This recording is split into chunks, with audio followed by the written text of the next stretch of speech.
partir de agora, você é nosso convidado a acompanhar uma conversa com o senador José Serra. Nós vamos conversar aqui sobre um pequeno balanço desse primeiro semestre de 2015, bem como da atuação parlamentar do senador. Senador, obrigada pela sua presença aqui no nosso programa. Conforme a gente conversava antes da gravação, foram 5 temas importantes, na verdade 6, que o senhor aprovou aqui na casa, apresentou aqui na casa, não é? Questões importantes como, por exemplo, transparência fiscal do BNDES. Olha, são projetos muito diferentes de economia e de política. Essa questão do BNDES, a gente sabe que o banco empresta para a área privada com subsídios. Uhum. Ele recebe dinheiro do Tesouro, o Tesouro capta uma taxa de juros muito alta e o BNDES empresta uma taxa mais baixa. Tem uma diferença, tem um custo. E a sociedade, todo mundo está sempre querendo saber. Então, aprovou-se uma emenda minha que exige que cada 2 meses o Ministério da Fazenda faça um relatório e mostre para todo mundo quanto se gastou, qual foi o resultado fiscal dessa operação de crédito. Isso vai, por fim, a muita reclamação a respeito de desinformação e, ao mesmo tempo, vai dar mais critério para os parlamentares, para a opinião pública, julgar a política que está sendo feita. Aliás, esse tem sido um tema recorrente aqui na casa nesse primeiro semestre de trabalho de 2015, né? Já se pediu a instalação de uma CPI para entender melhor. Muita coisa, se dá muita volta em torno do BNDES. Eu não satanizo o banco, sabe? Porque tem um pouco de satanização também. Mas, ao mesmo tempo, é preciso que se conheça bem o que está se gastando e em que, se essas são as prioridades que o país deseja ou não. Para isso, você tem que ter informação e saber fazer avaliação quantitativa. Há resistência na tramitação de um projeto como esse? Não, esse aí acabou não tendo.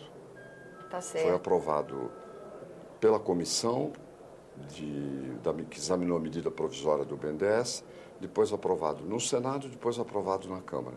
E o governo sancionou. Ou seja, a presidente Dilma não vetou isso, de modo que já ficou valendo. Senador, o senhor também tem sugestão no que diz respeito à reforma política, no aprimoramento da representação, né? Já fiz muitas emendas, o relator Jucá está acolhendo várias. A hora que estiver pronto, a gente pode fazer um balanço. Quer dizer, apresentei projetos de lei, mas, ao mesmo tempo, eu apresentei um projeto que foi aprovado no Senado, que é criando o voto distrital nos grandes municípios do país, que são grandes municípios. Tem que ter um corte aí para definir. São aqueles que têm mais de 200 mil eleitores. Uhum. Nesse caso, em vez de você ter o sistema atual de eleição proporcional, você teria o sistema distrital. Pega lá, a cidade maior, que é mais fácil de entender, São Paulo, tem quase 9 milhões de eleitores. No sistema atual, você tem 1.300, 1.400 candidatos a vereador, que as pessoas têm que escolher entre eles, imagina. Na cidade inteira, campanhas caríssimas. O que meu projeto visa? Você divide a cidade, no caso, em 55 distritos, com 160 mil habitantes, eleitores, não habitantes, cada um. Cada distrito elege o seu vereador, né? Você vai ter em cada distrito 5, 10 candidatos. Campanha baratíssima. E mais ainda, melhora a representatividade da democracia. Por quê? Porque o eleitor vai saber em quem votou e vai controlar o mandato dele, tá certo? É uma vantagem enorme. E também agora, saber melhor o que é a proposta dessa pessoa, né? Claro, nós estamos esperando. E depois vai controlar também. Vai defender o que disse que ia defender, não fez, tal. Hoje em dia, você faz pesquisa perguntando em quem o eleitor votou na última eleição. 2 anos depois, 70% não lembra em quem votou. Imagina a distância que há entre isso e controlar o mandato. Agora, o projeto está na Câmara, eu estou com a expectativa de que possa ser votado em agosto. Tá certo. Temos ainda também participação de estados e municípios em depósitos judiciais. É verdade. Essa foi, agora vamos para o lado do Pacto Federativo. Foi o meu projeto mais comemorado na política, né? Porque os municípios e os estados estão na hora da forca, né, de matéria financeira. Não é só o governo federal que vai mal, eles estão... Muitos aí vão atrasar salários, vai ser uma coisa... Dramática. Então, eu aproveitei uma experiência que eu fiz quando governador de São Paulo. Você tem depósitos judiciais, por exemplo, você tem uma questão tributária. Que o governo tributa, você acha que não deve, você põe um advogado, mas você tem que depositar na justiça o dinheiro. Isso. Muito bem. O Estado, em geral, 70% das vezes ganha. Então, eu comecei como governador a pegar 70% dos recursos. Entendi. Tá certo? Deu aí uma controvérsia, etc., mas acabamos fazendo.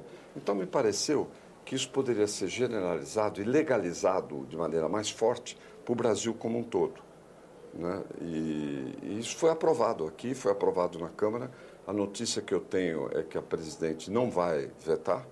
Aliás, daria uma confusão se ela vetasse. Com certeza. Um desgaste político imenso. Não é déficit, eu não estou emitindo dinheiro, estou pegando um dinheiro que já existe. Isso vai trazer, já está trazendo um alívio razoável para muitos estados e municípios do Brasil. Dá um fôlego, né? O que significa uma melhora de políticas públicas. Claro, a partir sem do momento dúvida que nenhuma. estados e municípios têm Mas esse foi o fôlego mais comemorado, administrativo. porque prefeitos e governadores ficaram loucos com isso. E agilidade para ter acesso a um recurso, né? Dá fôlego mesmo, né? Saneamento básico, investimento em saneamento básico. Aí eu fiz outro projeto que eu sempre impliquei muito com isso. Você sabe que a atividade de saneamento, quer dizer, esgoto e água potável, ela sofre uma tributação do PIS/COFINS, não vou nem explicar, são tributos federais, que arrecadam das empresas de saneamento 3 bilhões por ano. É incrível. Então, eu não eliminei essa tributação, mas fiz um projeto que obriga que esses 3 bilhões voltem para os estados e municípios onde foram arrecadados como investimento em saneamento, para ficar dentro do setor. E que é uma área que precisa muito de investimento, né, senador? Então, por exemplo, Santa Catarina é um estado mais desenvolvido do Brasil. Sabe que Santa Catarina é o estado mais desenvolvido, que tem a maior renda por habitante, é o mais civilizado até de todos os estados. Mas Santa Catarina tem um péssimo sistema de esgotos. Uma contradição, de tratamento. Né? É uma surpresa sempre para mim. Então, vai aumentar tudo que eles recolhem de tributos, eles vão poder investir fazendo projetos. Isso já foi aprovado aqui na Câmara e foi para o Senado. Isso já foi aprovado no Senado e foi para a Câmara. Você sabe que eu fui 8 anos deputado no passado. Então, toda vez que eu vou falar, eu acho que eu estou na Câmara. Esse trânsito. Mas foi aprovado no Senado e foi para a Câmara e lá deve ser aprovado. Isso vai dar um salto, vai aumentar em 30% o que se investe em saneamento no Brasil. Nossa. No Brasil se investe pouco, são só 10 bilhões por ano. Realmente. E isso prejudica a qualidade de vida, a saúde. Você sabe que mais saneamento é menos gasto de saúde na veia. Com certeza. Na veia. Mais frequência de criança nas escolas que pegam doenças. Esse é um dos aspectos mais deploráveis da economia e da sociedade brasileira, que é a inadequação dos serviços de saneamento. Fora o impacto que isso é, o impacto ambiental, né? Sem dúvida nenhuma, tirando no meio todas ambiente. as importâncias que o senhor já deu ao tema. Inclusive aquele mau cheiro, coisas que faz parte do meio ambiente. Com certeza.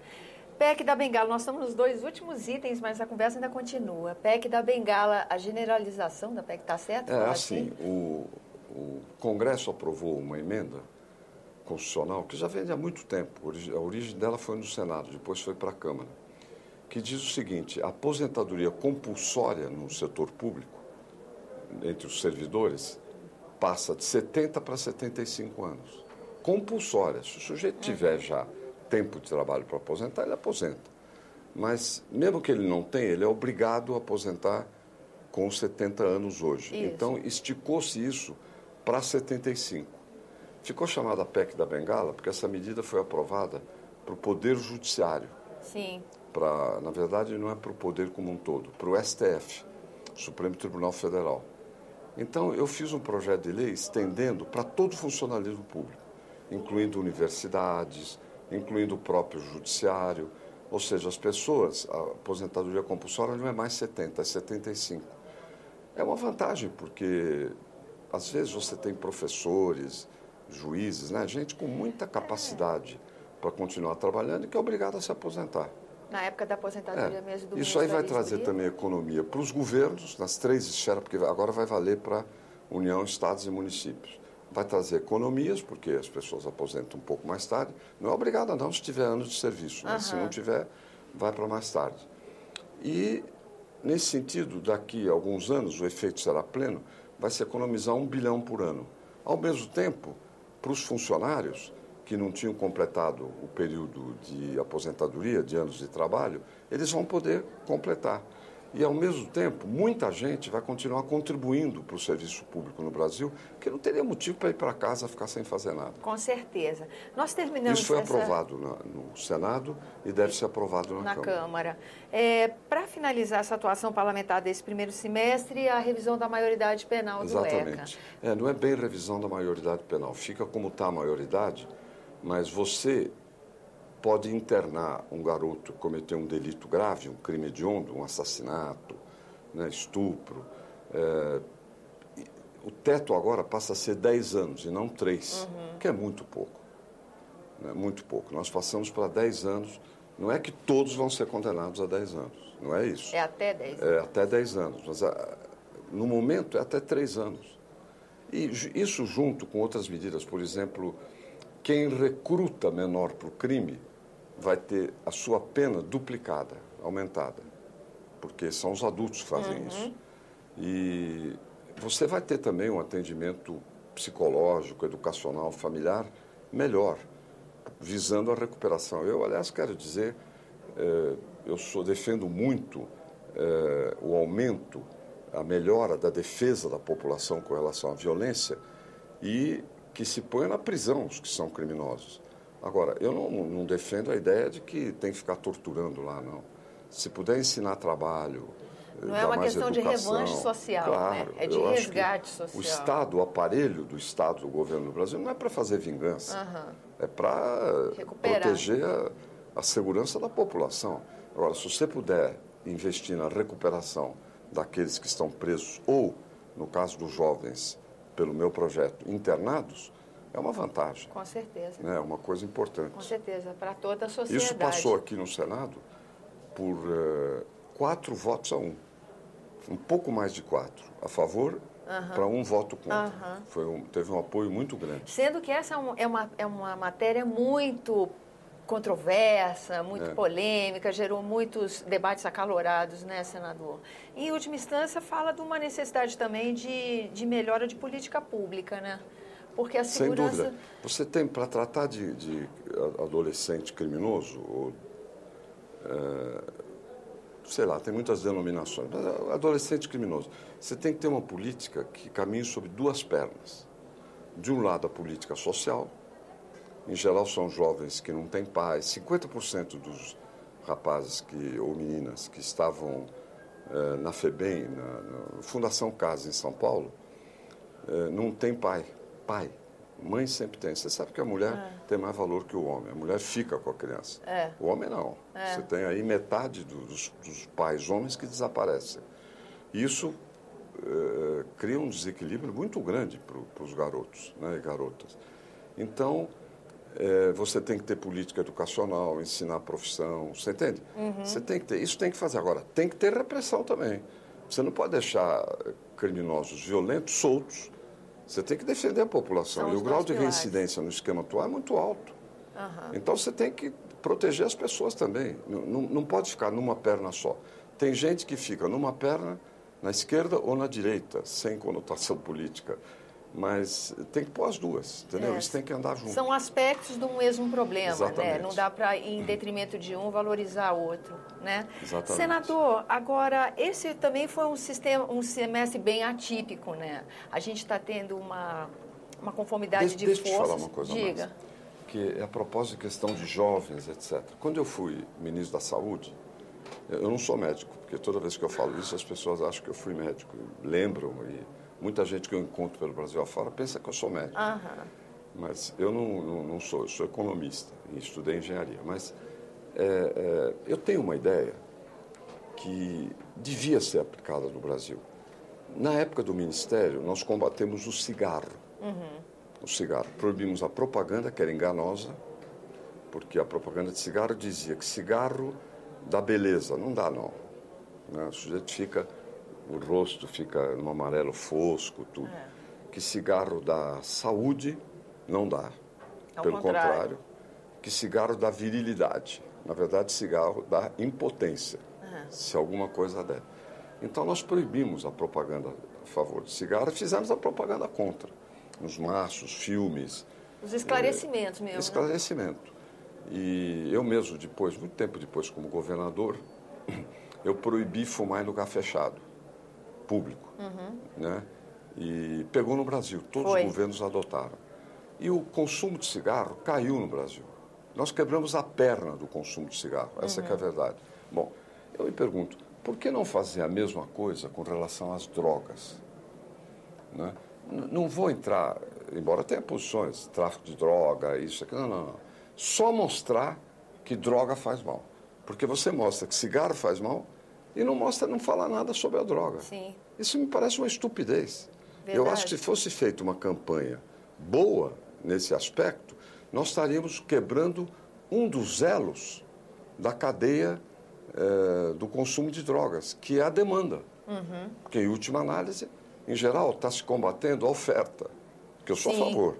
Não pode plantar maconha, o contrabando de crack, de cocaína, heroína, sei lá. Aquela ideia é a oferta, muito bem. Agora, vamos também atacar a demanda. Com certeza. É o outro lado desse ciclo vicioso, né? A ideia do ex-presidente Fernando Henrique sobre legalização da maconha, o senhor acha que ajudaria, que o foco do combate teria que estar voltado a drogas mais pesadas do que essa? O problema aí é a fronteira entre uma coisa e a outra.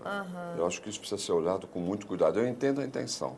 Sou até a favor da intenção. Sei. Mas em termos práticos é mais complicado. Porque as cadeias de tráfico, etc., são parecidas. Então, tem que ver bem como fazer isso. Entendi. Mas se você me perguntar qual é a prioridade número 1, engaiolar mais gente ou liberar ou isso aqui, não. A prioridade número 1, a meu ver, é mostrar para a garotada, principalmente, né, o mal que a droga faz, como nós mostramos o mal que o cigarro faz. Que também é um hábito que gera dependência, né? Quer dizer, não é tão diferente E devo te dizer que o cigarro, não estou fazendo apologia da droga, não, mas o cigarro é a dependência mais forte que tem. Sabia? Não sabia. É mais fácil você largar o álcool ou a cocaína do que o cigarro, por incrível que pareça. Nossa, impressionante. Não estou dizendo que é fácil, não, mas é mais fácil. Senador, eu não posso perder a oportunidade de ter o senhor aqui, da sua agenda tão complicada. Eu vou encerrar esse argumento e abrir um segundo. Eu agradeço a você que acompanhou aqui comigo a conversa com o senador José Serra sobre o trabalho dele durante esse primeiro semestre de 2015. Se você quiser entrar em contato conosco, você sabe, 0800 61 2211 ou senado.leg.br/TV. Grata pela sua atenção e eu convido você para a segunda parte dessa entrevista.